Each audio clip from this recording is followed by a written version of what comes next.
பொதுவாகவே எல்லாருமே கோல்டு மேலே ஒரு தனி மோகம் இருக்குது. கோல்டு போட்டாலே எல்லாருமே கலராக இருந்தாலும் சரி, கருப்பாக இருந்தாலும் சரி, அழகாக இருப்பாங்க அப்படின்ட்டாக கோல்டு மேலே ஒரு தனி மோகம் இருக்குது. ஆனால் நம்ம உடம்ப கோல்டு ஆக்கணும் அப்படின்னா, நம்ம உடம்பு கோல்டு மாதிரி தகன்னு மின்னணுன்னா, முக்கியமான நம்ம வீட்டில் இருக்க கோல்டன் மெடிசனை பற்றி நம்ம தெரிஞ்சுக்கோங்க.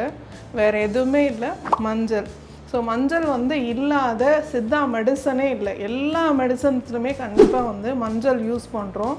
மஞ்சள் யூஸ் ஆகிறதுக்கு முக்கியமாக 2 விஷயம் நம்ம ஃபாலோ பண்ணணும். ஒரு சின்னதாக ஒரு ஹூண்ட் ஆகிடுச்சா, அதில் மஞ்சள் பொடி பண்ணி அது பேஸ்ட் மாதிரி அப்ளை பண்ணாலே அந்த ஹூண்டு ரெடி ஆகிடும். ஏன்னா அது மஞ்சளுக்கு ஆன்டிபயோட்டிக் ப்ராப்பர்ட்டியும் இருக்குது, ஹூண்ட் ஹீலிங் ப்ராப்பர்ட்டியும் இருக்குது. ஸோ அதை அப்ளை பண்ணும்போது உங்களுக்கு ஹூண்ட் ஹீல் ஆகும். எக்ஸ்டர்னலாக மஞ்சள் நம்ம எதுக்கெலாம் யூஸ் பண்ணலாம் அப்படின்னா, ஸ்கின் க்ளோ ஆகிறதுக்கு மட்டும் இல்லாமல் பிம்பிள் ரெடியூஸ் ஆகிறதுக்கும் யூஸ் பண்ணலாம். மஞ்சளோட தயிர் சேர்த்து நீங்கள் ஒரு பேக் மாதிரி போடும்போது கோல்டு மாதிரி மிளிரும், அதோட ஆரோக்கியமும் பெறும். சிவம் மருத்துவமனை, ஆரோக்கியமே வரம்.